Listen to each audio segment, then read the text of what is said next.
Nós vamos iniciar hoje uma caminhada através de algumas razões para se amar o apóstolo Paulo. 30 razões para amar o apóstolo Paulo.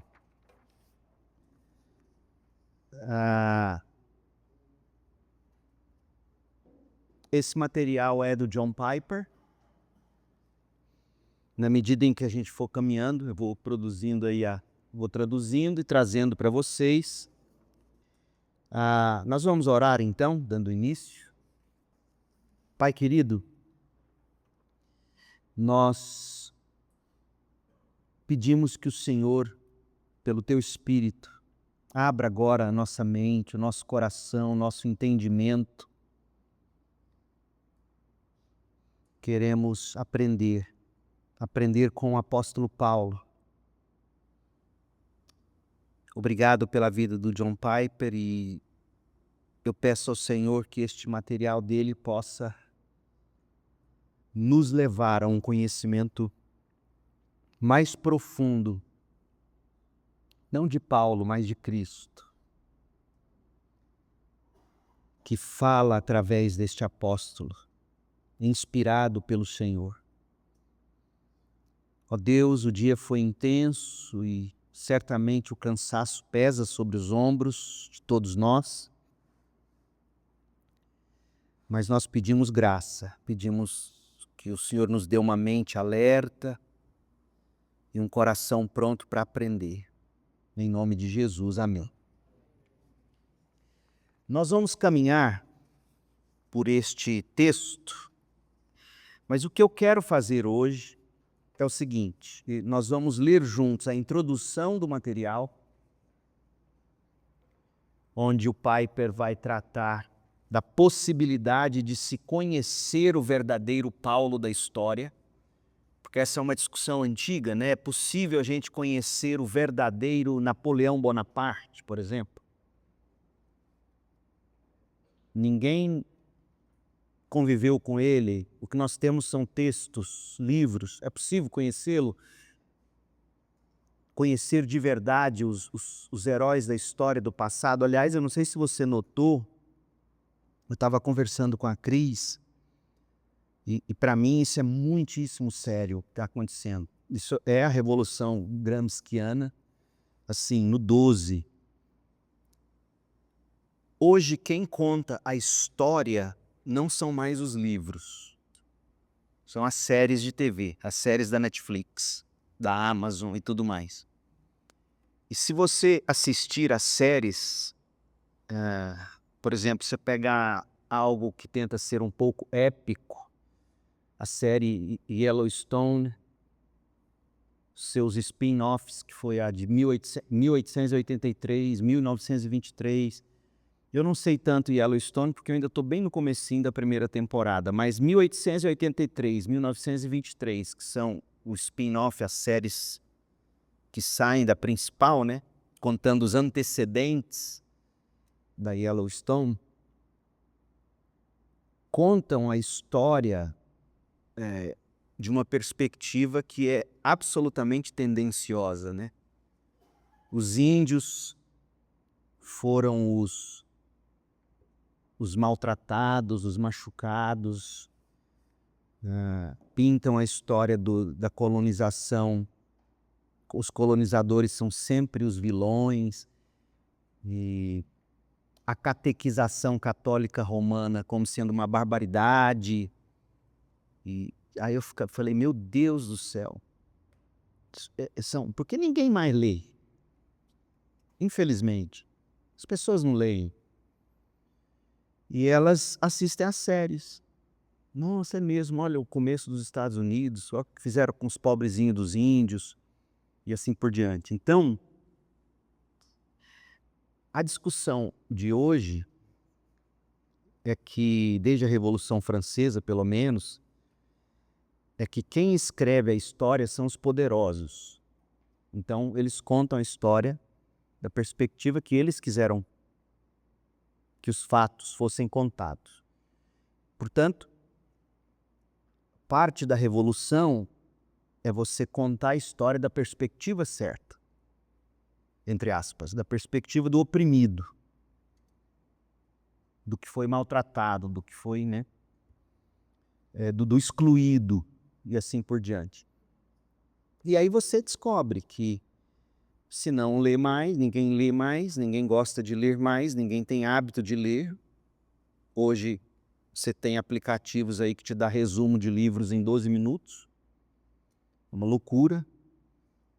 E aí você assiste a série e eles estão te contando a visão deles. E a grande discussão, portanto, se é o poderoso que escreve a história, será que a história que ele escreveu, por exemplo, sobre Napoleão Bonaparte, é uma história verídica? Dá para conhecer Napoleão? Dá para conhecer Jesus? Dá para conhecer Paulo? Percebe? Então, o Piper ele vai bem assim, superficialmente, mas de um modo direto e inteligente, dizer que a gente pode sim conhecer o verdadeiro Paulo da história. E ele vai levantar algumas questões que são levantadas, né? Será que Paulo é um mentiroso, um lunático ou um porta-voz autorizado mesmo de Deus para falar? Mentiroso, lunático ou amado? 2 tipos de amor por Paulo.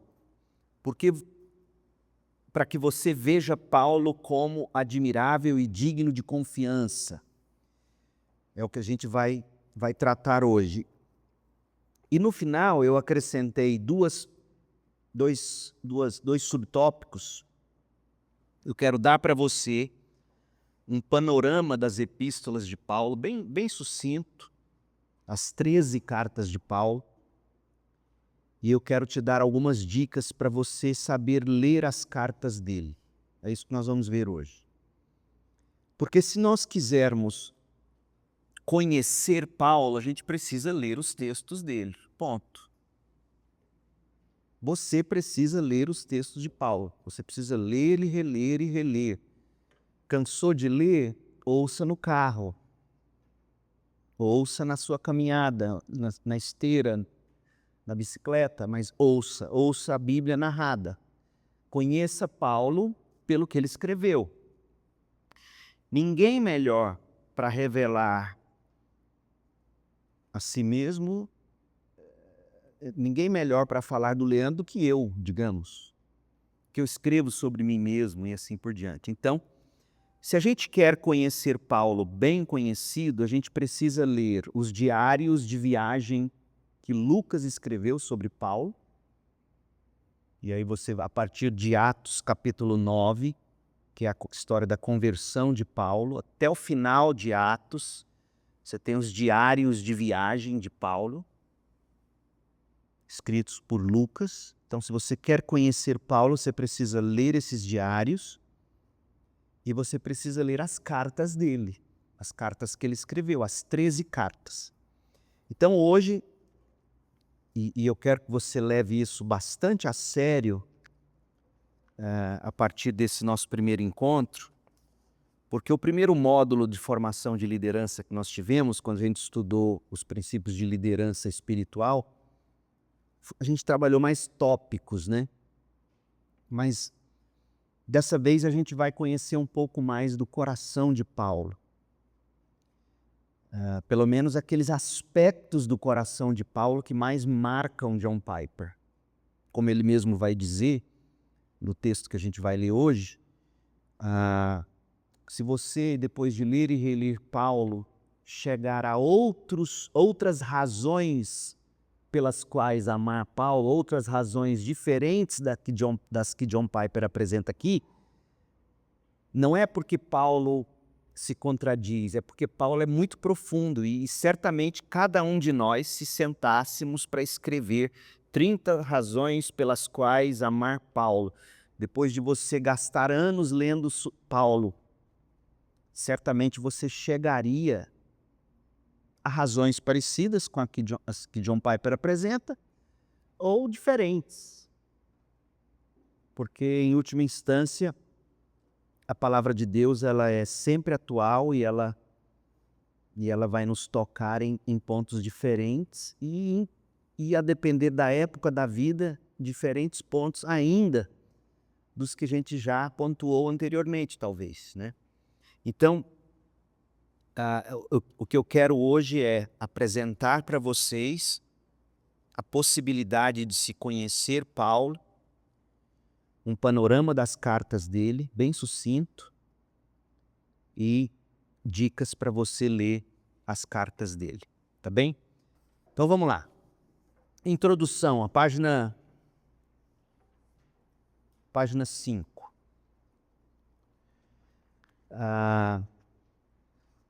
Eu quero esclarecer desde o início que, salvo indicação em contrário, todas as citações bíblicas que nós vamos ler foram extraídas ou serão extraídas da Nova Almeida Atualizada, a Bíblia NAA, tá bom? Eu acho que, em se tratando das epístolas, das cartas do Novo Testamento, a NAA, buscando ser um pouco mais literal do que a NVT, ela acaba sendo um pouco melhor. Mas vamos ler aqui. John Piper escreve assim: tenho convivido com o apóstolo Paulo por mais de 60 anos. Quando ele escreveu esse livro, não sei se ele já tinha completado 70, e ele se converte, se não me falha a memória, aos 9 anos. Então ele deve estar fazendo a conta a partir da conversão dele. Ele conta que ele se converteu sobre o colo da mãe dele. Não, ele tinha 6 anos quando ele se converteu. Ele disse que se recorda de quando a mãe dele apresentou o evangelho para ele, e ele fez uma oração de entrega da vida dele a Cristo, com 6 anos. Então veja que o que ele vai escrever sobre Paulo é fruto de uma vida. Quase a altura em que ele escreveu o livro, mais de 60 anos lendo Paulo. Então, não é um tipo de leitura que começou ontem, não é um tipo de leitura dinâmica, não é um tipo de leitura rápida, mas é um tipo de leitura recorrente, né? Tenho convivido com o apóstolo Paulo por mais de 60 anos. Tenho o admirado, a gente admira mesmo os grandes homens. Tenho invejado, a gente inveja as qualidades dos grandes homens. Tenho temido, porque as coisas que às vezes Paulo escreve, de fato, é de nos fazer temer. Tenho refletido sobre ele, e eu diria mais, quanto mais você lê Paulo, em alguns momentos mais você vai se sentir humilhado.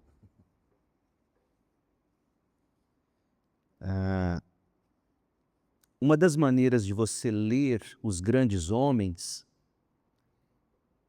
não é tanto querendo ser como eles, no sentido de ter as qualidades que só eles têm, mas é no sentido de louvar a Deus pelo que eles são ou foram. E naquilo que você tem a capacidade de ser, pela graça de Deus, você será, né? Então, Paulo é um homem digno de admiração, de uma santa inveja, um homem que nos faz temer, que nos humilha, não é? Porque pensa bem, pensa em tantos sofrimentos pelos quais ele passou, e nós vamos estudar isso, e ele nunca ficou amargo com o povo judeu. E os judaizantes foram quem mais fizeram ele sofrer. Ele nunca se amargurou, ele nunca deixou de considerar o seu povo judeu, né? E aí você pensa, eu não consigo, na primeira chibatada que eu levasse, é provável que eu deixava era o ministério inteiro, talvez, não sei. Então isso humilha a gente. Você vê um homem como ele, que passou o que passou e não desistiu, é de certo modo intimidador, humilhante. Tenho refletido sobre Paulo, tenho memorizado seus escritos, tenho composto poemas a seu respeito, chorado por seus sofrimentos. E aqui é algo interessante, porque Piper não está mentindo. Deve ter tido momentos, ele lendo os relatos sobre a vida de Paulo, em que ele deve ter chorado, se comovido, né? É o tipo de leitura bíblica que a gente tem que cultivar. Aquele tipo de leitura que de fato mexe com a gente. Eu tenho subido com ele às alturas e descido ao túmulo da morte. Passei 8 anos pregando sua carta mais longa, Romanos. Ele pregou 256 sermões em Romanos. Eu já ouvi essa série 3 vezes. É fenomenal. Tenho tentado imitá-lo. Ah, sim, imitá-lo. Ainda que eu tivesse 10 vidas, jamais me aproximaria de seus sofrimentos ou do que ele viu.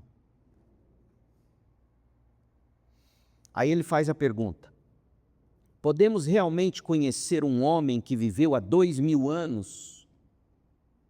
Lembra do que eu disse no início? É possível mesmo conhecer esse sujeito que viveu há 2000 anos? Ele vai responder: nós temos 13 cartas que ele escreveu e um breve diário de viagens de seu ministério, o livro de Atos, escrito por seu médico pessoal, Lucas. Um parêntese, talvez até por isso ele tenha conseguido suportar tantas dores e sofrimentos, né?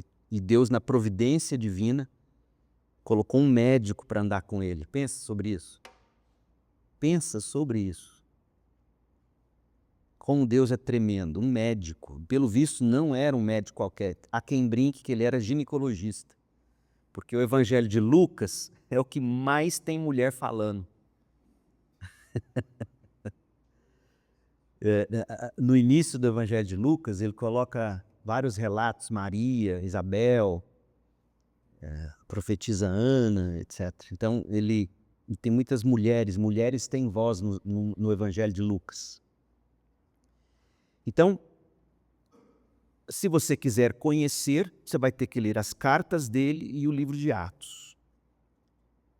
Portanto, a resposta é sim, é possível conhecer o apóstolo Paulo. E ao conhecê-lo,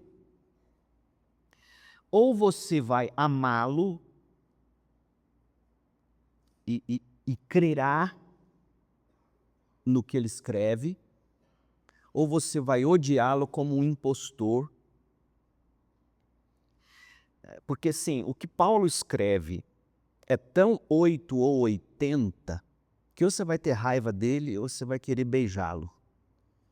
Ou você vai tratá-lo como o homem da mais absoluta verdade ou como um impostor que está inventando, ou você vai tratá-lo com pena, como se ele fosse um lunático, um cara que está, como se costuma dizer, viajando na maionese. Então, ou ele vai ser radical a ponto de você odiá-lo, extremista, ou ele vai ser alguém, um fanático, que você vai ter pena dele, ou você vai dizer, não, esse homem é de verdade. Ele é real. Talvez você já tenha ouvido o argumento mentiroso, lunático ou senhor, sobre se Jesus falava a verdade ao afirmar ser o Senhor divino do universo. Os críticos já fizeram essa crítica. Ou Jesus é um mentiroso. Por quê? Porque ele afirmava ser Deus. Então, ou ele é mentiroso, ou ele é doido. Imagina se na seguinte cena, você está andando nos dias em que Jesus andou, você está ouvindo ele pregar, E você ouve o que está em João 8,58, por exemplo, que diz: antes que Abraão existisse, eu sou. Essa é uma expressão do Antigo Testamento para dizer assim: antes que Abraão existisse, eu sou o Senhor Deus, eu sou Deus.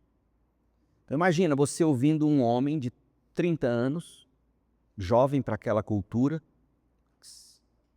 muitos o tinham como rabi, como mestre, um jovenzinho de 30 anos, cuja mãe apareceu grávida do Espírito Santo, e essa história correu o mundo. Esse moço aí é o filho da Maria, que diz que ficou grávida do Espírito Santo. Aí esse sujeito começa a dizer, e você escuta ele dizendo: eu sou Deus. Ou ele é esquizofrênico, lunático, ou ele é mentiroso mesmo, um charlatão, ou ele é mesmo Deus. Não tem como fugir desses três. Teria outra opção?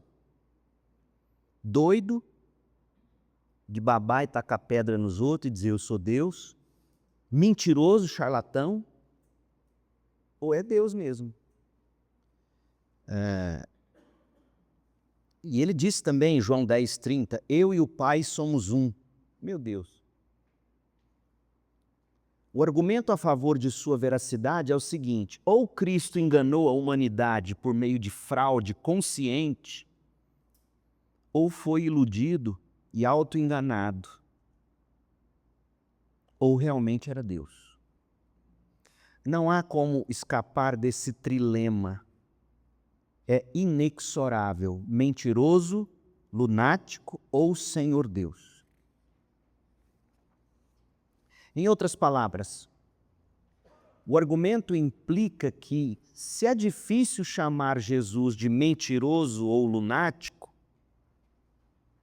resta vê-lo como Senhor. E vamos tentar discutir isso aqui. Por que é difícil chamar Jesus de lunático ou de mentiroso? Por quê? Tenta argumentar com um cético. Ele deu provas. Que provas ele deu?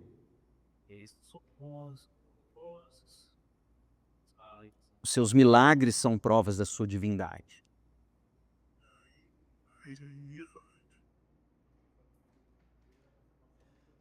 O que a lei e os profetas predisseram a seu respeito vieram a se cumprir.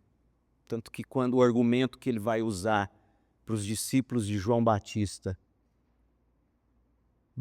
que estava na prisão e fica em dúvida se de fato Jesus era o Messias, aí eles vão até Jesus, Jesus manda os discípulos do Batista voltar e dizer para ele, olha, o cego vem, os aleijados andam.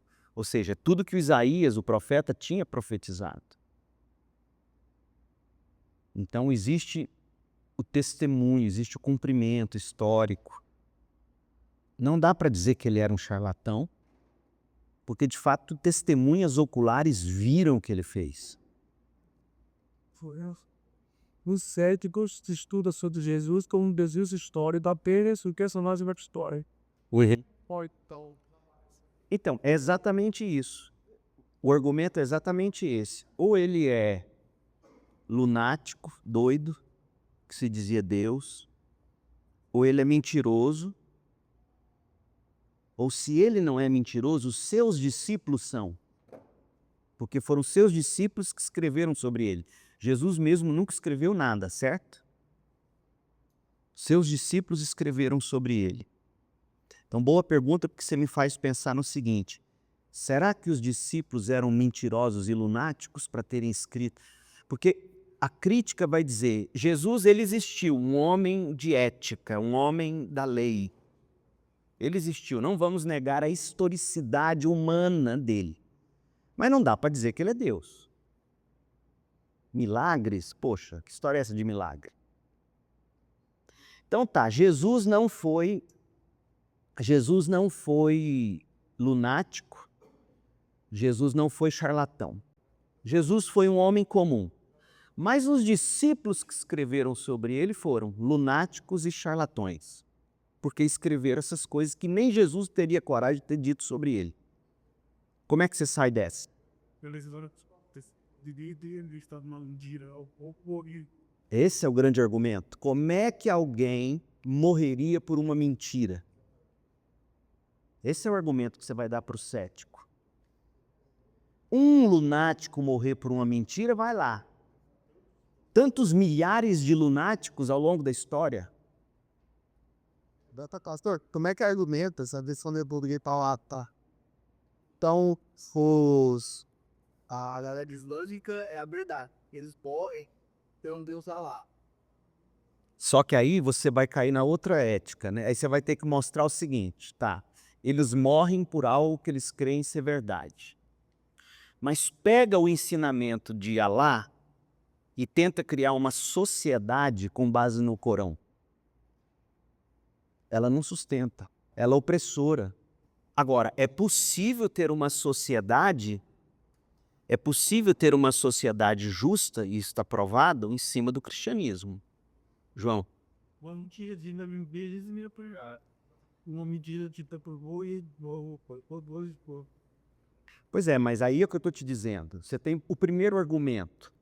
Em toda e qualquer geração, tem homens que são capazes de dar a vida por essa verdade, digamos.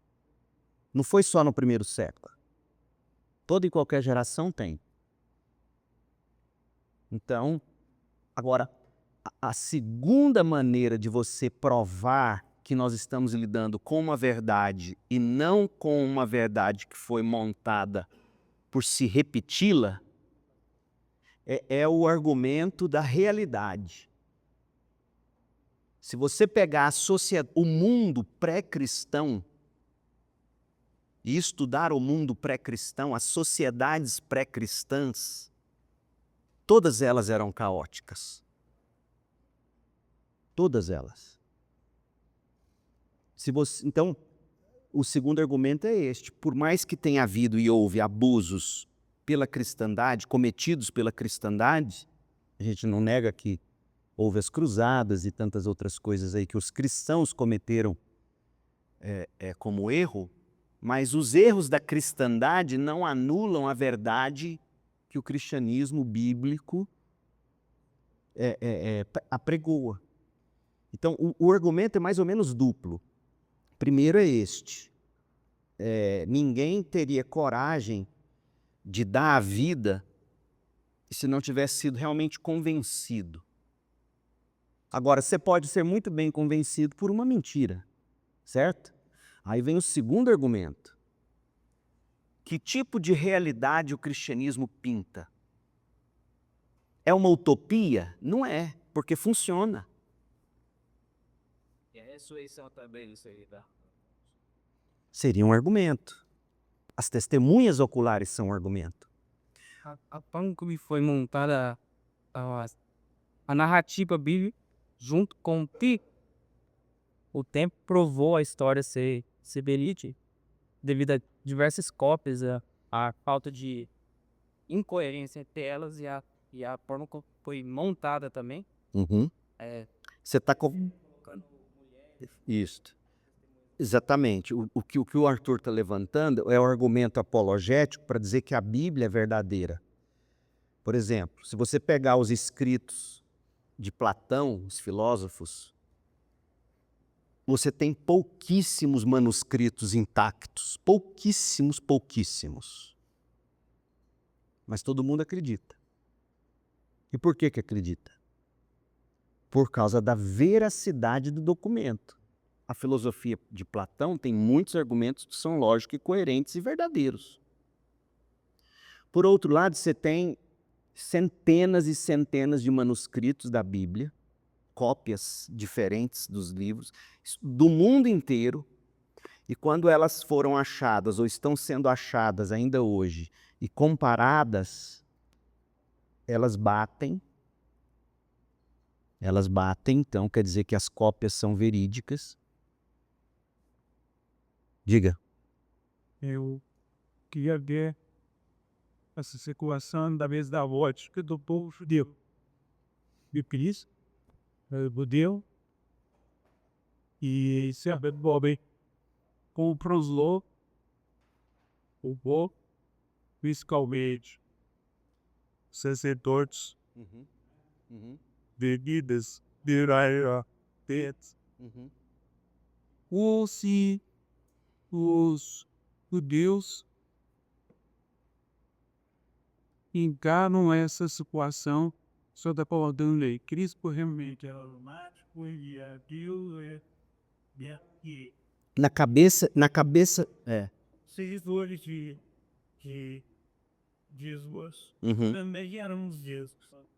Sim. E posteriormente começaram a chegar os gentios.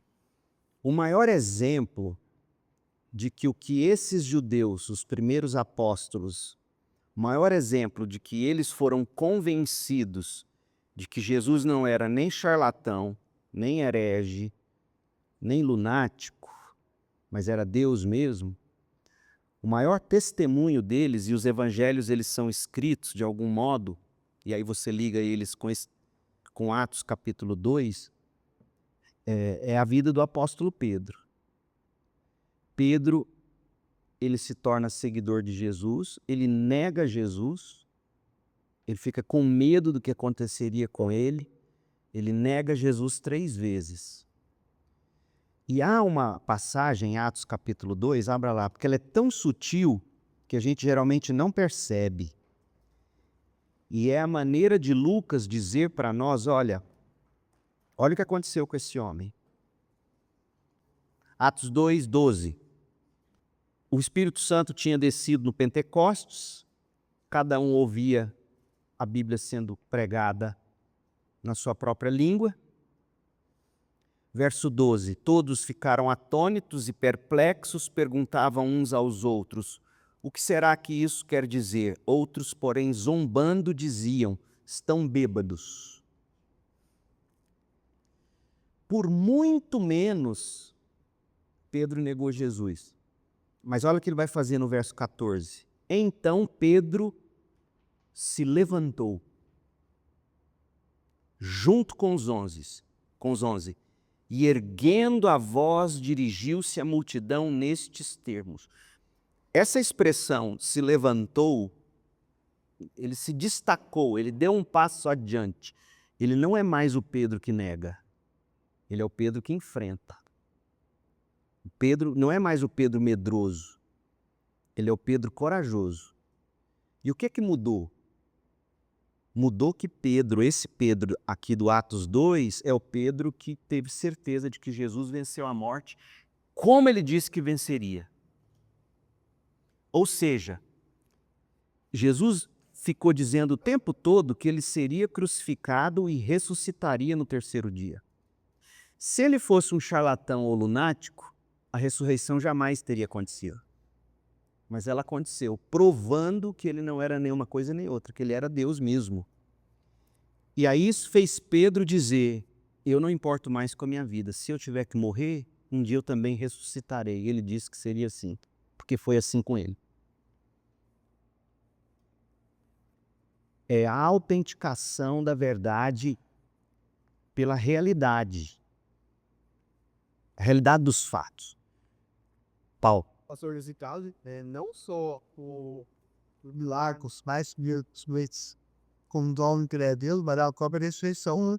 Porque Filipe, ele viu para outro sinais, ele viu todos os milagres. Jesus falou que era Deus, e nas últimas cenas, o Senhor, nosso Deus e Pai. E eles não falaram para ele, eles não me conhecem até agora, né? Ele amigo é o Pai. Isso. Eu e o Pai são unidos. A ressurreição, ela comprovou só em milagre, mas a ressurreição, ela comprova a testa dele ainda. Sim. E a prova de que ele ressuscitou, primeiro, como o Arthur falou, a primeira testemunha da ressurreição de Jesus foi uma mulher. Aí há quem usa esse versículo para dizer, tá vendo? Mulher pode pregar o evangelho, pode ser pastora, mas não é nada disso. Enfim. Mas uma mulher dando testemunho de algo numa sociedade que não valorizava o discurso de uma mulher, onde ela nem sequer poderia falar em público, digamos. Então você tem uma mulher, você tem ele aparecendo para centenas de pessoas, você tem o fato como Mateus vai descrevendo a forma como o túmulo foi guardado pelos próprios romanos. Os romanos guardaram aquele túmulo as 7 chaves. E por que eles guardaram aquele túmulo às 7 chaves? Porque eles sabiam que o tal Jesus que tinha sido crucificado falou para os discípulos dele que ele ressuscitaria no 3º dia. Já pensou se esses discípulos vão lá e roubam o corpo? Só para dizer, tá vendo? Ele ressuscitou, do jeito que ele falou. Só para manter a mentira? Mas não é isso que acontece. Os guardas não conseguiram conter. Mateus faz o inverso. Ele pega, lá no final do Evangelho de Mateus, ele fala que os guardas subornaram as pessoas para dizer que o corpo tinha sido roubado. Quer dizer, não colaria hoje. É a mesma coisa de você falar assim, olha, o exército norte-americano não foi capaz de guardar o presidente. Quer dizer, teve infiltrado aí, não é possível, teve problema com esse exército. Então eles preferiram fazer Roma passar vergonha, né, dizendo que o corpo foi roubado, conseguiu ultrapassar as 7 chaves da guarda romana, do que admitir a verdade, né? Pastor, tinha também, né? Mas pessoal, umas regiões setas, acreditavam que a perna fugia, tipo agora que assim, com os pés palmita. E poderia para então a percepção de 3 dias. Havia o corpo poderia ser que ele não tivesse morrido de fato. Pode ser. Mas eu acho que aí já seria um argumento a partir da especulação. O argumento correto, não que não tivesse esse tipo de argumento, mas o argumento, digamos, você só tem a Bíblia aqui. Por que os romanos fariam tanta questão de guardar o túmulo às 7 chaves, já que quem que se importava com o corpo de Jesus? Quem que era Jesus para os romanos? Para que gastar dinheiro com guardando o túmulo de um tal Jesus? A única explicação era essa. Vai que alguém rouba esse corpo, ou vai que ele de fato não morreu e sai lá de dentro, eles vão falar ainda que ele ressuscitou. Eles iam ficar lá porque digamos que ele não tenha morrido, ele bate lá na pedra, eu estou vivo. Eles vão lá e acabam de matar ele e deixam lá dentro. A preocupação deles dos romanos incitados pelos judeus. Era exatamente garantir que ninguém pudesse dizer que o corpo dele não estava lá dentro. Mas não adiantou nada. Ele venceu a morte. No caso, a gente não sabe os bastidores, mas como é que fica a situação desse swap? Eles miram antes até aparecer. Então, e a situação, ele sabia da verdade. Sim, elas deixadas. Eles foram pagos para não falar, né? Nada novo debaixo do sol. Mas a história está cheia de gente, Newton. Está cheia de gente que preferiu calar a consciência por qualquer outro motivo vantajoso. Por outro lado, você teve um centurião lá no pé da cruz que no final de tudo falou assim, esse é verdadeiramente o Filho de Deus. Teve um que se rendeu. Você teve o José de Arimateia, que era de dentro do Sinédrio, que deu um túmulo dele para Jesus ser sepultado. Exatamente. Pastor Edith tinha público. Ele morreu, mas era especializado. Sim, não tinha, exatamente. Os evangelhos são escritos de tal modo a nos mostrar isso. Então, veja bem, o ataque que se faz ao cristianismo é o golpe mais baixo de argumentação na história. Por muito menos coisas se acredita em tanta mentira. É mais difícil acreditar no Corão do que na Bíblia. Primeiro que o Corão tenta plagiar a Bíblia. É muito mais difícil. É muito mais difícil acreditar nos escritos de Chico Xavier. O Brasil é mais fácil para ele estar ali. Então, assim, o argumento que eu daria para quem de fato quer um bom argumento seria esse. Primeiro, você acha mesmo que tanta gente morreria como vem morrendo ao longo dos séculos, acreditando em lenda ou acreditando em mentiroso charlatão? Ah, sim, tem os jihads aí que se matam. Tá, segundo, pega a verdade dos jihads, pega a verdade do cristianismo. Qual das duas é capaz de construir uma civilização justa e boa? Mostra para mim.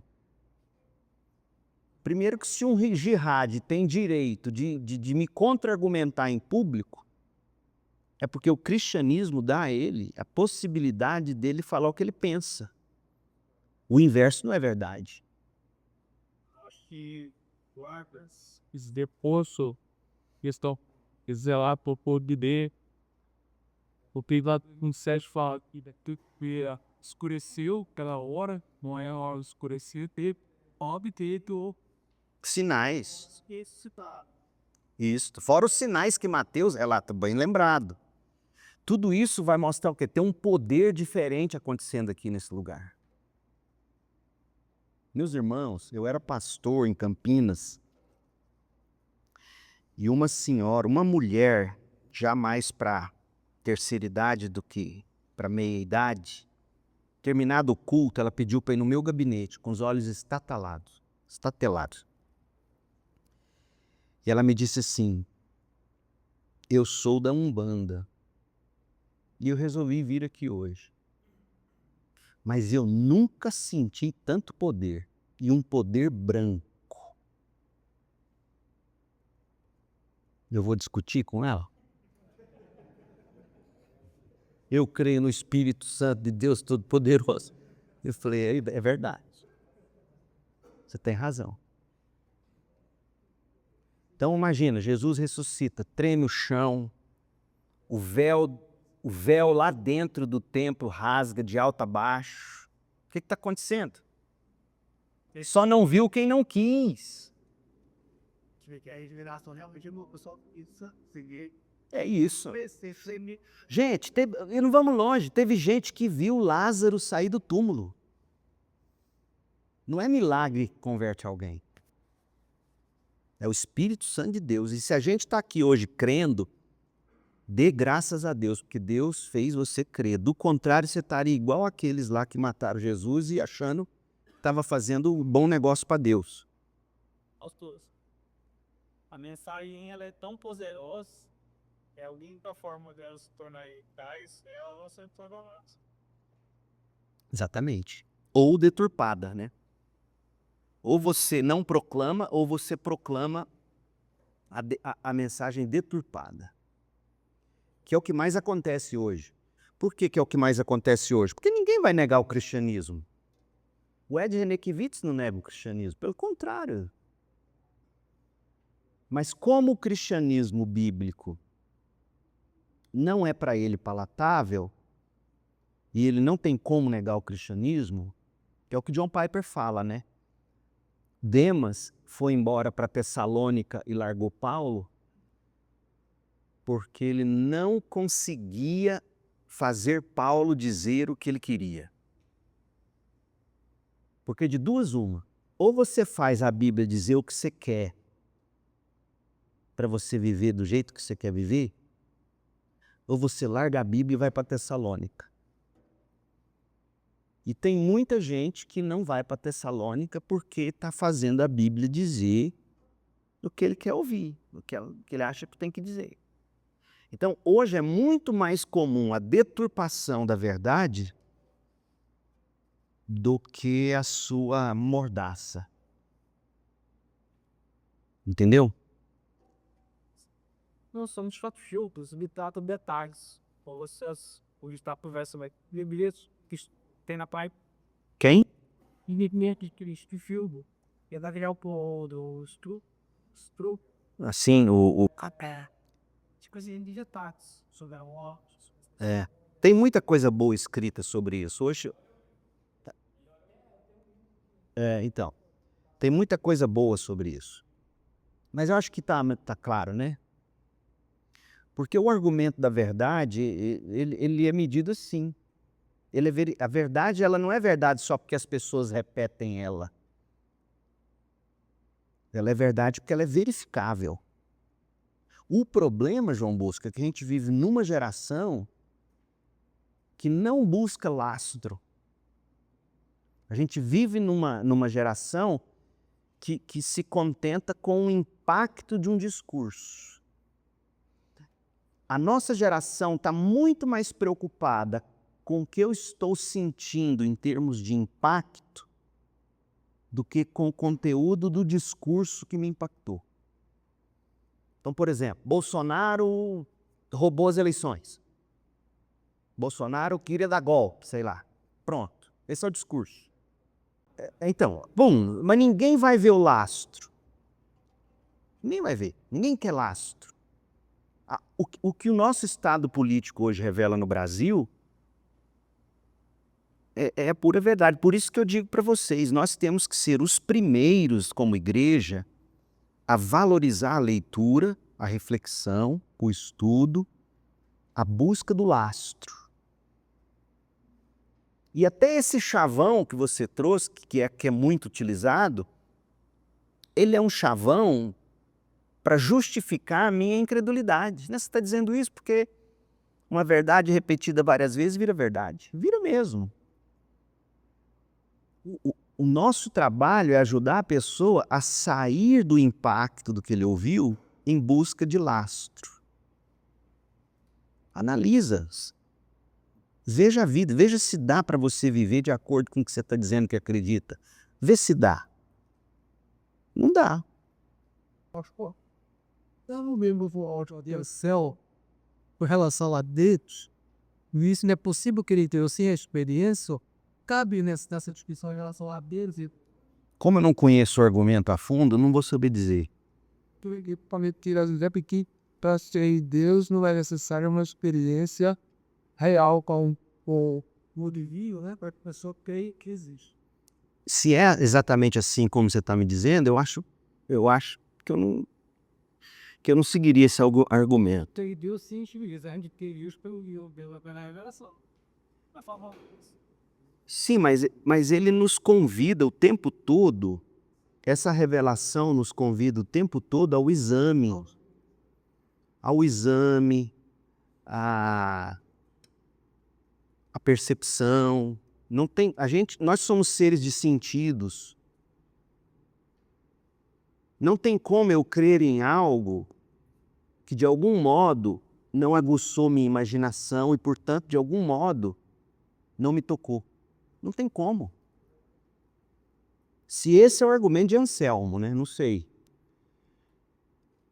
Porque nós somos convencidos por aquilo que de algum modo nos toca. Então vamos lá. Contudo, nos últimos tempos, o argumento foi ampliado com uma quarta possibilidade, lenda. Estou na terceira linha da página 6. Mentiroso, lunático, senhor ou lenda. Em outras palavras, talvez Jesus não tenha realmente dito que o Novo Testamento registra. Ou seja, lançaram o Novo Testamento à categoria de lenda. Talvez esse retrato seja lendário. Existem boas razões para rejeitar a ideia de que o Jesus dos Evangelhos seja uma lenda. Tentei apresentar algumas delas no meu livro O que Jesus espera dos seus seguidores, da editora Vida. Gente, se achar esse livro, compra ele e lê. São capítulos bem pequenininhos que você pode ler como devocional, um por dia. Muito bom esse livro. Mas o livro que você tem em mãos é sobre Paulo. Então, qual é o propósito? A questão é que ninguém considera seriamente uma figura lendária. Paulo, uma figura lendária. O que o Piper está dizendo é o seguinte: diferentemente da pessoa de Jesus, que a maioria considera ser um lunático, ou um charlatão, ou um homem cujos discípulos escreveu uma lenda sobre ele? Quando se trata de Paulo, as pessoas, até os liberais, não vão dizer que Paulo não existiu.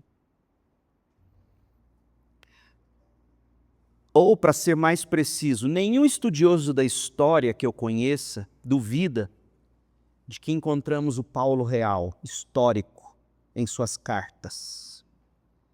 Mesmo os estudiosos mais céticos que negam a autoria de 5 ou 6 de suas 13 cartas, acreditam que o Paulo histórico é visível no retrato do Novo Testamento. Isso significa que o argumento mentiroso, lunático ou senhor aplica-se com força a Paulo. Ele não afirma ser senhor de ninguém. Na verdade, ele nega que é senhor. Segundo os Coríntios 1, 24. Mas afirma ser um apóstolo com autoridade, confiável, um representante e porta-voz autorizado de Jesus Cristo. Aquele que, segundo Paulo, foi ressuscitado dentre os mortos, reina sobre o universo e voltará em glória. Essas são, evidentemente, afirmações absurdas, a menos que sejam verdadeiras. Portanto, temos aqui um verdadeiro trilema. Ou Paulo era um fraudador, ciente de que sua mensagem era falsa, usando a religião por algum motivo oculto, mentiroso, ou era iludido no mesmo nível de um lunático, ou era um porta-voz autorizado e verdadeiro do Senhor ressuscitado Jesus Cristo. Durante as 6 décadas em que tenho crido em Jesus, tentei de tempos em tempos dar um passo atrás e perguntar-me com honestidade: por que você crê, John Piper? Você já fez esse exercício? Por que você crê? Isso é muito importante, hein, homem de Deus? Se você nunca refletiu sobre isso, você precisa escrever sobre isso. Por que você crê, John Piper? Como pode ter confiança para construir toda a sua vida sobre o que Paulo ensina? 3 anos atrás, escrevi um livro inteiro para responder a essa pergunta. Uma glória peculiar.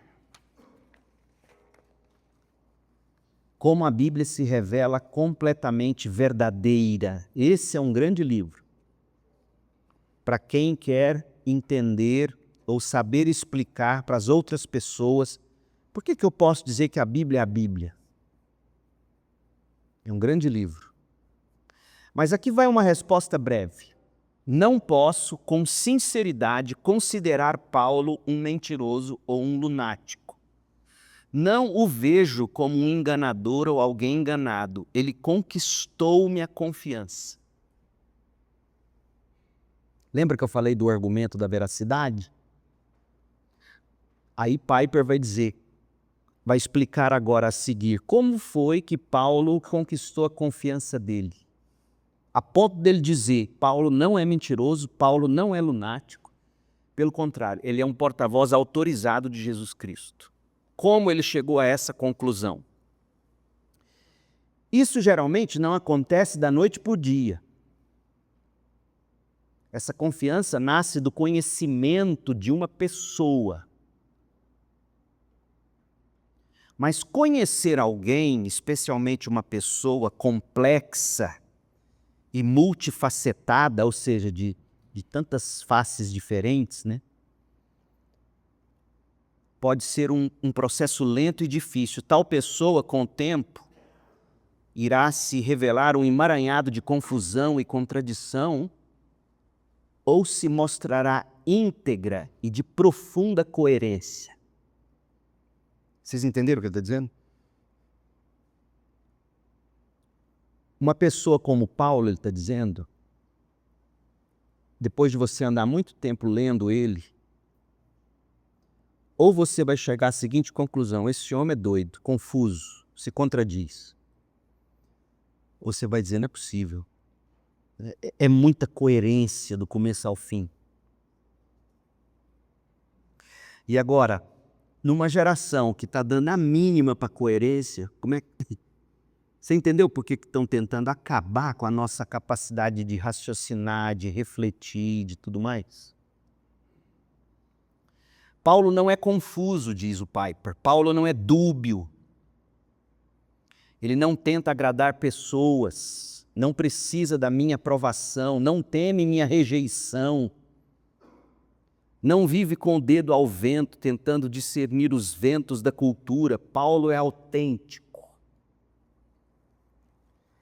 Descobri que os critérios para discernir que alguém não é um lunático, nem um mentiroso, coincidem com os critérios do amor.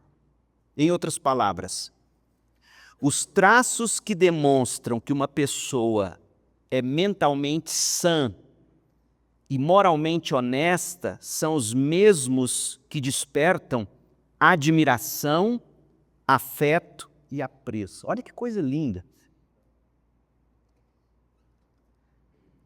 Como é que você sabe que alguém é sadio, é honesto? Piper está dizendo assim, essa pessoa ela tem a capacidade de arrancar em você admiração, apreço, afeto. De novo, não tem como você avaliar sem algum tipo de sentimento.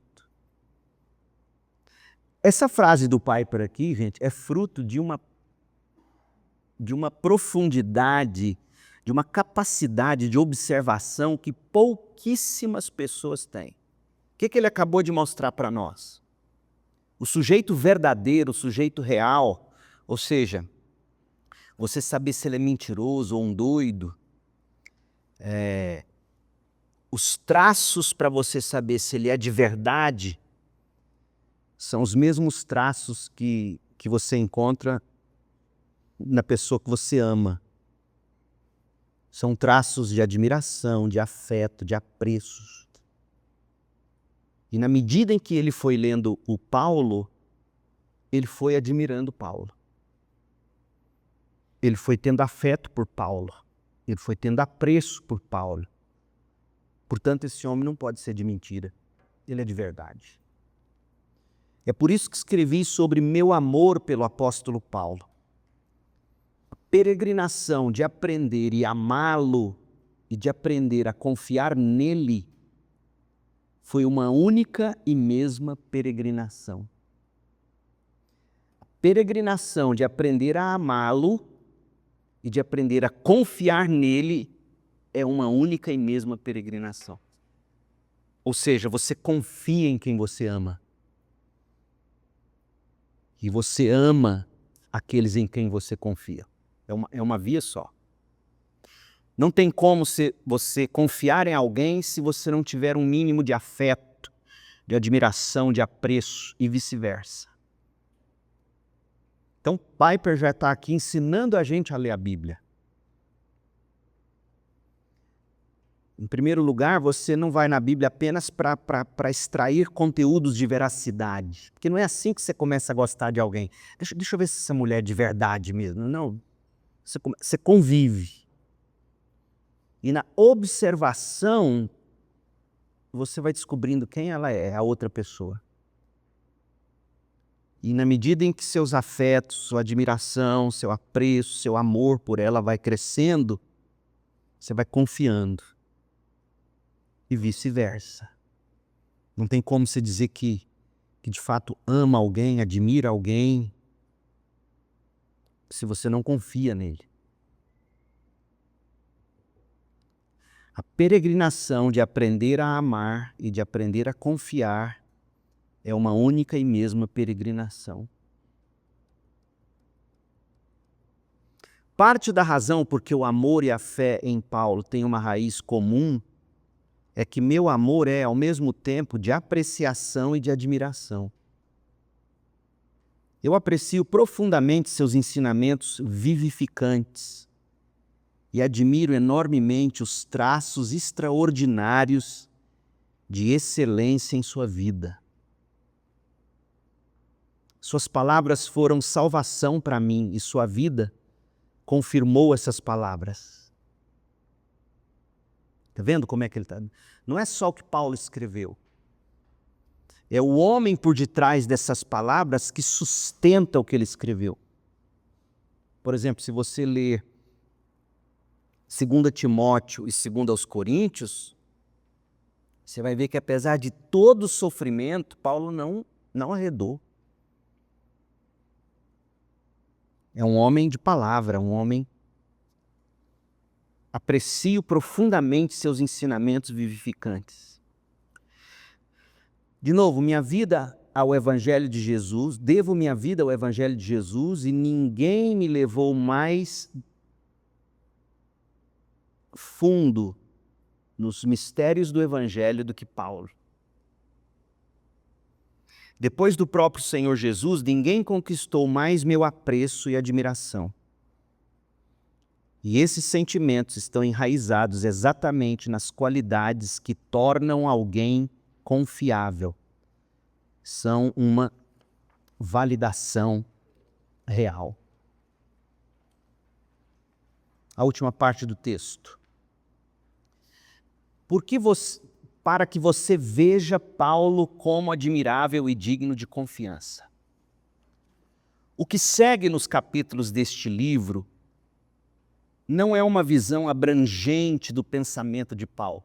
Então veja só, essa parte da página 8, eu quero que você preste bastante atenção, porque um desafio que eu quero lançar para nós é uma jornada de leitura e releitura, leitura e releitura, leitura e releitura das cartas de Paulo. Diários e diários eu gostaria de ver você criando das suas leituras de Paulo. Então, olha o que ele vai escrever aqui. Eu achei tão interessante isso aqui. O que segue nos capítulos deste livro não é uma visão abrangente do pensamento de Paulo. Não é uma teologia paulina. O que se terá é de cunho altamente pessoal e até particular. Portanto, o que o Piper está fazendo aqui, senhores pregadores, é ensinar para vocês de onde nasce o bom sermão. Não é do GPT. É da sua experiência com Deus e o Deus da palavra e a palavra de Deus. Que o que ele vai mostrar aqui é exatamente isso. O que se terá é de cunho altamente pessoal e até particular. Reflete minha jornada e paixões particulares. Se você ama Paulo e fizer sua própria lista de razões, ela pode ser muito diferente da minha sem estar errada. Essas diferenças não revelam inconsistência em Paulo, mas sua grandeza. Meu objetivo não é estabelecer uma lista definitiva de características autenticadoras de Paulo. Meu objetivo é elogiá-lo como testemunha confiável. Creio que as razões pelas quais o amo, tomadas em conjunto, formam um argumento convincente de que ele não é um mentiroso nem um lunático. Quero que você esteja profunda e alegremente convencido de que Paulo é admirável e confiável e de que o que ele escreve é verdade. Paulo não é Deus, não é a autoridade suprema. Somente Cristo é o padrão absoluto e incomparável para julgar todas as coisas, inclusive o próprio Paulo. Cristo nunca pecou. Paulo compartilha comigo não apenas a humanidade, mas também a pecaminosidade. Mas, que alturas de grandeza e piedade ele alcançou, em grande parte por meio do sofrimento. Eu o amo pelo Cristo que ele revela. Amo Paulo pelas insondáveis riquezas da verdade que ele desvela. Amo esse apóstolo pela constelação de suas próprias excelências pessoais, ainda mais convincentes por serem tão diversas e até paradoxais. A força desses belos paradoxos se revelará nos capítulos que se seguem. Você vai observar que na análise que o Piper vai fazer do Paulo, ele vai mostrar em um dos capítulos o seguinte: um homem de profundo cuidado, com precisão doutrinária e ao mesmo tempo cheio de paciência e de cuidado, e ele vai mostrando isso. Convido você a compartilhar minha admiração e meu amor pelo apóstolo Paulo. E ele ficaria muito descontente se eu não orasse para que, por esse caminho, você visse o seu Senhor Jesus e nele confiasse como seu próprio Salvador, Senhor e o tesouro supremo da sua vida. Vocês entenderam por que eu digo que o Piper é o melhor desses dias? Esse homem é muito bom.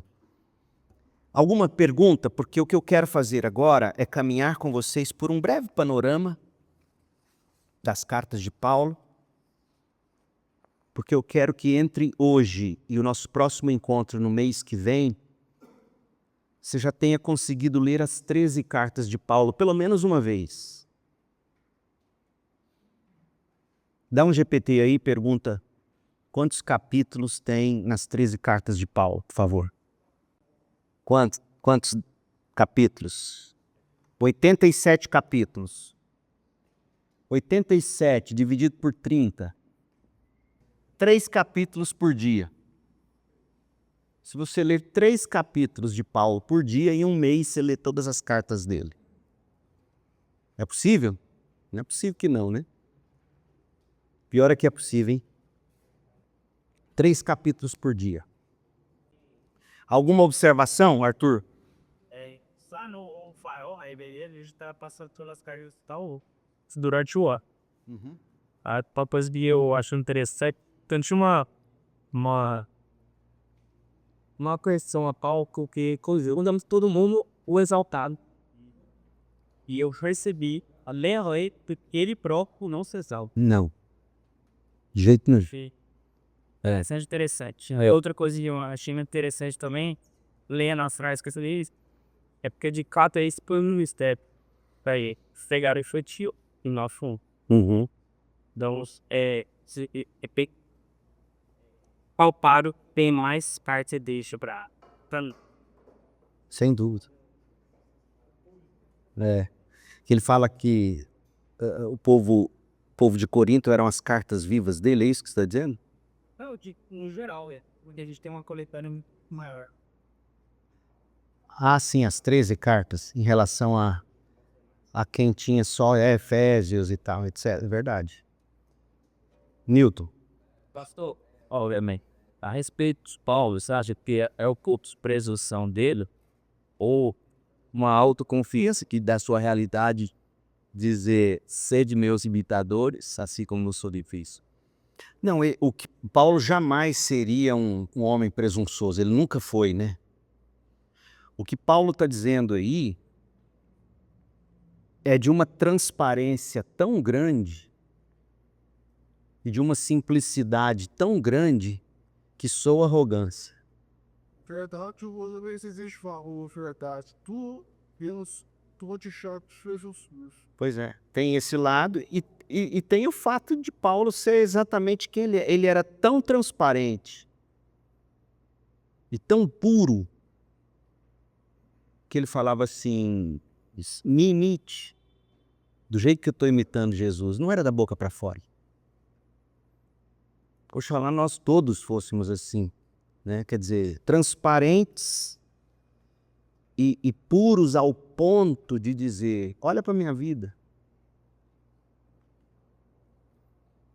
E se ele tocou num ponto, que é o ponto mais necessário para nós como homens, gente.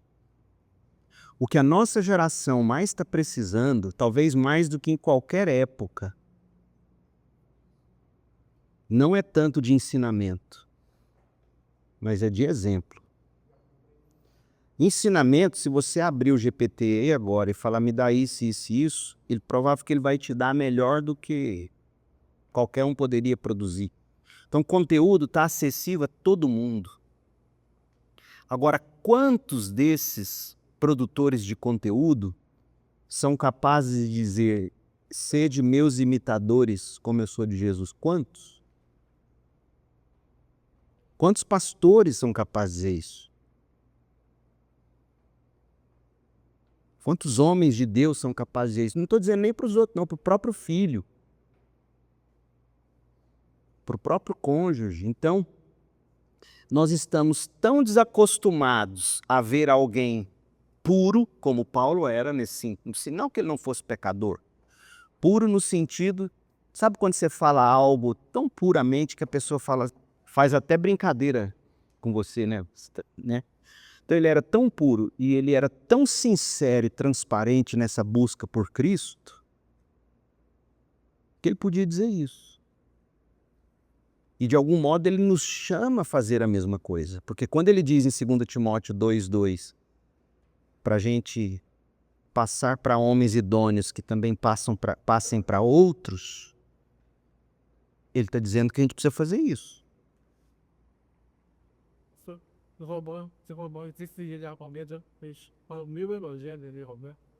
O meu evangelho é o evangelho que eu prego, o evangelho verdadeiro, né? Em contraste com os falsos apóstolos e tal. Lito. Não sei se podemos usar por essa questão, sendo agricultores ou exemplo dado lá. Lá, ir uma masterclass, grande mestre de algum instrumento musical, sei lá. Trompetista, violista, assistir. Para quem não sabe, ele toca em orquestra, trompete, trombone. Ele mete a boca no trombone. Mas é muito comum você receber uma grande autoridade para ter Tetsue, cara mundialmente reconhecido pela competência técnica, musical e etc. E ele dá a sua masterclass, dá a sua aula, tá tocando, mostrando na prática, isso é para dizer, e dizendo, olha, faz assim porque assim funciona, Roger. Estou fazendo para o sonho ser produzido, para a tase ser produzida, para a ligatura, para termos técnicos musicais. E é muito disso. A prática, ele está mostrando o nível de excelência de prática, que diz a maneira mais eficaz de dizer um seu ensino é: me copia o que eu estou fazendo. Ouça e pratique dessa forma que eu estou dizendo. Seja meu imitador. Ele não está sendo arrogante de dizer isso, ele está dizendo que ele está fazendo aquilo com excelência. Exatamente. Que ele quer que você faça. Eu acho que quando eu leio o livro de Paulo, vem muito essa clareza na minha cabeça em relação ao ensino artesanal de música que a gente faz apesar de ser. Ele não deixa de ser artesanal, é um trabalho artesanal. Que é essa coisa dele ensinar na prática. E ele praticava tanto, imitava tanto, que é a única maneira mais sincera dele dizer, ó, do que eu estou dizendo, o que os dias dizem, indizem com o que eu pratico. Inclusive, então me limite. Isso não é na razão dessa da parte. Exatamente. É uma necessidade. Há verdades, gente, que só serão de fato ensinadas ou serão melhor apreendidas se visualizadas, né? Por exemplo, domínio próprio. Como é que você ensina o domínio próprio? Você modela o domínio próprio. Você modela as virtudes, né? E aí, esse modelar, o que causa no outro? Poxa, que bonito isso, eu quero ser assim. É bem diferente de eu dizer, olha, você precisa ter domínio próprio. Nós funcionamos por imitação, gente. Não tem como. Nós somos seres, nós somos criados para imitar o Criador. A maior arrogância de alguém é dizer, eu não imito ninguém. Primeiro que é mentira. Não tem como. E nós somos horríveis em admitir que a gente imita ou precisa imitar. E nós devemos imitar. O ponto, portanto, não é se você imita ou não, é quem você está imitando. Você tem que saber quem você imita e você tem que... Faz parte do processo você dar crédito, inclusive. Né? Você reconhecer, você admirar, você agradecer. Porque, olha, E não sou eu quem... Essa tese não é minha, não. É do apóstolo João, 1 de João. Como é que você vai conseguir amar a Deus que você não vê se você não ama seu irmão? Tá. Como é que você vai ser capaz de agradecer a Deus de verdade, já que tudo é tão genérico e abstrato, você não consegue ter gratidão pelo entregador do iFood? Você pediu a comida para Deus, você agradeceu a Deus pela comida, mas o iFood foi quem te entregou, ele foi o instrumento de Deus. O que eu quero dizer é o seguinte: se você não aprender a ser grato às pessoas, você nunca saberá ser grato a Deus. Nunca. Se você não aprende a conviver, se você não aprende a reconhecer, você vai ter dificuldade em reconhecer e falar com Deus. Mesma coisa é o diálogo. Por que oração é muito difícil para nós? Principalmente para nós homens. Pensa comigo. Por que vocês acham que mulher ora mais do que a gente? Hã? Porque elas falam mais. Nós não conseguimos falar um com o outro. Bom? E aí, bom? Nós somos assim. Aí você passou o dia inteiro dizendo bom, bom, bom. Aí fecha o olho para orar. Bom Deus. É sério isso. Quando eu falo para vocês pegarem um diário e começar a escrever, você tem que aprender a falar. Você tem que aprender a dizer, você tem que aprender a articular. Você tem que aprender a se expressar. Por que a psicologia é tão bem sucedida em alguns aspectos? São diversas teorias. Se tem uma coisa que todas elas concordam, é que falar faz bem. Então o cara senta lá e começa a falar. Pá, pá, pá, pá, pá, pá, pá, pá, pá, pá. Aí sai e vai embora. O que aconteceu? Ele se escutou, se é que ele se ouviu mesmo, né? Ele falou, ele aprendeu a verbalizar, ele está conseguindo definir o sentimento dele.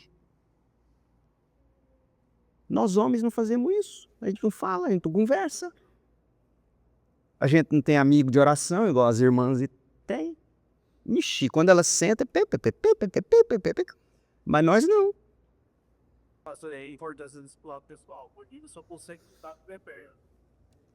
Mas ó, até no 1 a 1 do discipulado pessoal, você pode observar, vai levar alguns encontros para você começar a relaxar e falar. Porque a gente não fala. É difícil falar. Estou dizendo que eu sou falastrão também não, é difícil para mim. E eu tenho uma vantagem, né? Desde que eu comecei a pregar, eu aprendi lendo Lloyd Jones, ele dizia, e no começo, quando ele começou a pregar, ele escrevia tudo que ele ia pregar. Eu falei, eu vou fazer isso. Então, eu tenho até hoje, desde o primeiro sermão que eu preguei aqui na CIB, anos atrás, lá em Trindade, tem guardadinho, era tudo escrito à mão. Eu escrevo tudo. E agora, não sei se é o que está acontecendo, porque além do que eu escrevo, eu tenho falado mais, por isso que está dando mais do que está no script. Mas esse meu exercício de escrever o que eu quero dizer, me ensina a falar. E você tem que aprender a fazer isso. Ô homem de Deus, se você quiser aprender a orar, você precisa conversar. E se é difícil para você conversar, se é difícil para você se abrir, comece a escrever. E guarde, se você não quer que ninguém veja, compre um cofre, tranque seus livros, seus cadernos, mas escreva, escreva, escreva. Faz da sua escrita sua oração. Pastor, pegando assim, no meio senti, toda vez que alguém chega com uma vontade, existe uma verificação, visão por paz. quando outra pessoa ou autoridade aquele assunto revisa aquilo que você fala e atesta, aquele artigo que foi publicado tem mais veracidade. Em tese é assim, né? Paulo, nesse caso, acaba sendo um par para o esse Cristo. Paulo de aqui ter a sua carga do SNEB, outro conhecimento e prestígio daquela área, ele é utilizado também como alguém para afastar a veracidade. A veracidade do Antigo Testamento, ele é uma testemunha ocular, né? E todo conhecimento, ele tem como base uma testemunha, qualquer área. Você tem que ter uma, né? Ou uma fonte e tal. Então ele é alguém que viu Cristo ressuscitado. Ele conhecia o Antigo Testamento, as coisas fizeram sentido para ele, ele depois continuou estudando, ele foi vendo cada vez mais. E ele recebeu de Deus a missão de ser o apóstolo aos gentios, e não foi à toa que ele foi o homem que, ao lado de Lucas, né, são os que mais escrevem no Novo Testamento em termos de volume. E aí você pega, são dois homens extremamente cultos, estudados, então joga por terra a ideia de que o cristianismo espiritual de verdade não é de estudo, né? Porque tem essa ideia, né? O cara que é de estudo é tido como menos espiritual.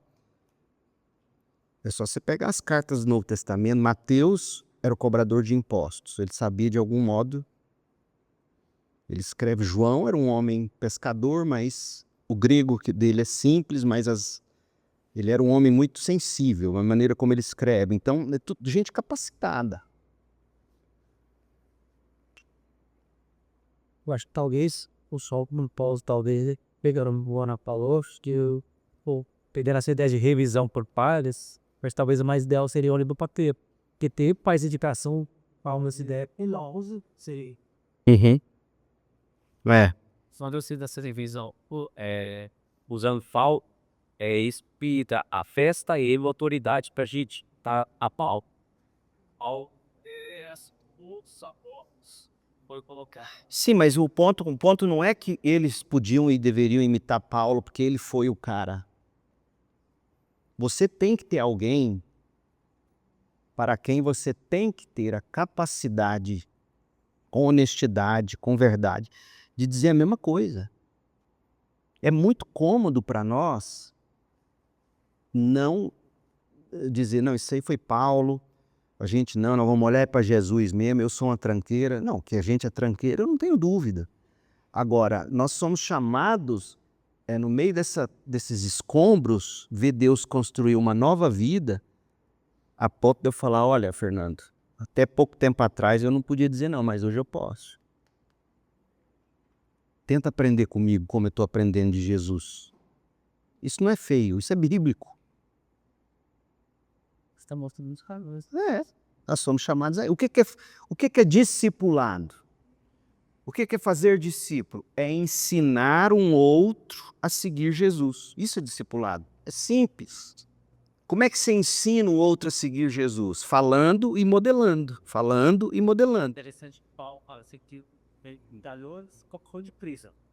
Não, a todo momento ele deixa aberto um ato de, olha, ele viu que se eu estou de fato... Pronto. Ele tem um referencial. Naquilo que eu não estou imitando Cristo, por favor, me corrija. Não é nem somente não me siga, corrija-me. Porque se você chama alguém para andar perto de você, essa pessoa vai ver seus erros e seus acertos. Natural. Então, naquilo que você está vendo, que eu não pareço com Jesus, não apenas não imite, mas me ajude a ver. O discipulado é uma via de mão dupla. Então, o que eu quero sugerir para você é o seguinte. Eu não vou conseguir ler tudo, mas eu te dei aí da página 8 até a página 10, pequeninos resumos das 13 cartas de Paulo. Então, se você não tem nenhuma Bíblia comentada, e se não tem, não tem problema. Por exemplo, Romanos, a mais sistemática de todas as epístolas, traça o percurso do Evangelho, desde a condenação até a justificação. Da justificação à santificação e desta a glorificação. Expõe o plano divino para judeus e gentios, encerrando com exortações práticas à vivência da justiça entre os crentes. Ou seja, você lê isso aqui, você já entende, é isso aqui, Romanos é isso aqui. Aí você começa a ler. E assim para cada carta. Agora pula lá para a página 10. Eu quero te dar algumas dicas para ler as cartas de Paulo. Veja bem, a primeira coisa, você vai começar orando, você vai começar pedindo que Deus fale com você por meio da palavra, pedir discernimento, humildade, disposição para aplicar o que aprende. Então, se você não conseguir ler todas as cartas em 30 dias, se vai ser a primeira vez que você vai fazer isso, e eu não vou pedir para você confessar seu pecado, não tem problema. Se você conseguir ler por dia um capítulo, dependendo do tamanho, tá bom. Desde que você não se contente em ficar nisso, né? Então você começa orando, pedindo para Deus abrir sua mente, abrir seu coração, concentrando. E não precisa ser uma oração longa, comprida. Segundo, leia com atenção, sem pressa. As epístolas são densas em conteúdo doutrinário e pastoral. Leia poucos versículos por vez, meditando com calma. Leia o parágrafo, a maravilha da Bíblia em papel hoje aí, que você vai ter ela em parágrafos. Leia o primeiro parágrafo, volte, leia de novo. Eu indico 2 Bíblias para você ler pela primeira vez ou para... Eu indico a NVT, eu indico a NVI e eu indico a NAA. Mas assim, para você que está querendo começar a enxergar o apóstolo Paulo e não apenas a doutrina que ele está ensinando, porque é esse o desafio que eu quero que você faça. Que você enxergue o homem por trás dessas palavras. Enxergue o Cristo por trás dessas palavras, sabe? Porque na medida em que você vai lendo e a Bíblia vai levando você para Cristo, né? E vai te mostrando o Paulo transformado por Cristo, você vai encontrando modelo, você vai imitar Paulo. Ele te chama a ser imitador dele. Como é que você vai imitar Paulo? Como é que você sabe como imitar Paulo? Leia o que Paulo escreveu e procure imitar. Pela graça, por meio da fé. Você não vai conseguir da primeira vez, nem da segunda, talvez nem da 100ª. Mas você vai pedir perdão e vai recomeçar. Então você vai ler poucos versículos, meditando com calma. Às vezes uma única frase basta para nutrir o espírito ao longo do dia. John Piper é quem diz o seguinte: livros não salvam vidas, frases salvam. Então não é que você não vai ler o livro, mas é que você vai ler esse livro atrás daquela frase para você ter ela no coração. Anote o que o Espírito lhe mostrar. Mantenha um caderno ou diário devocional para registrar verdades sobre Deus, sobre si mesmo, mandamentos a obedecer, promessas a crer, pecados a confessar, exortações a acolher. Interaja com o texto. Você conseguiu ler só um parágrafo? O que é esse parágrafo? O que eu sugo dele? Pergunte ao texto. Use perguntas simples para aprofundar a reflexão. O que este trecho revela sobre Deus? Sobre Cristo? Sobre Paulo, a quem eu devo imitar também, assim como ele imita Cristo? Há algo a ser transformado na minha conduta? Como eu posso viver esta verdade hoje? Conecte com a sua vida, relacione o texto com situações reais, relacionamentos, trabalhos, vida na igreja, tentações, decisões diárias. Conecte com a sua vida. Ore as palavras de Paulo, é o que a gente está fazendo todo domingo a partir de Efésios. Eu estou escrevendo aquelas orações, todas. Escrevendo. Tem me feito tão bem escrever as orações. Eu leio e releio ela várias vezes, aquelas orações, antes de eu subir lá no púlpito e ler e orando. Faz tão bem para mim ver aquilo. Transforme a sua leitura em oração. Então, quando você lê o Efésios 1, tenta colocar aquilo em oração. Eu não sei o que orar. Comece a orar que está lá.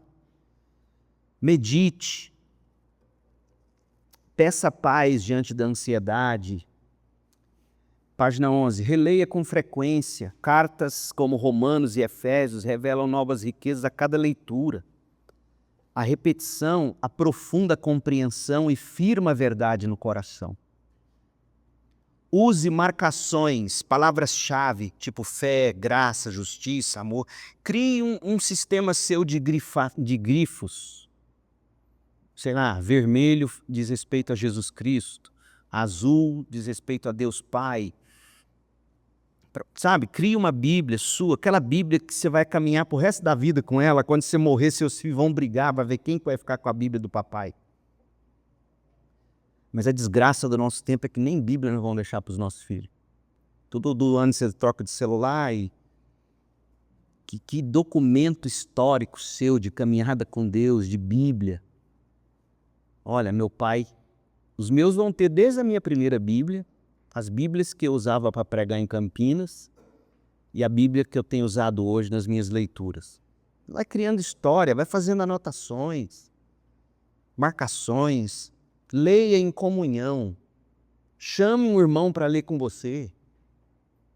Vamos ler Romanos juntos? Vamos marcar um sábado para a gente ler Romanos? Romanos é grande. Começa com Filemão. Mas senta com seu irmão, leia e releia Filemão junto. Começa a ler um para o outro. Leia em voz alta. E seja paciente, porque a maturidade espiritual ela não brota da pressa, mas da constância em ouvir, crer e obedecer a palavra de Deus. Então, meu objetivo com esse exercício é que você comece a ler e reler Paulo até você, daqui a alguns anos, poder dizer aqui, eis as minhas 30 razões para amar o apóstolo Paulo. Sabe? Você tem condição de dizer isso. Que Deus te abençoe com paz. Até a próxima.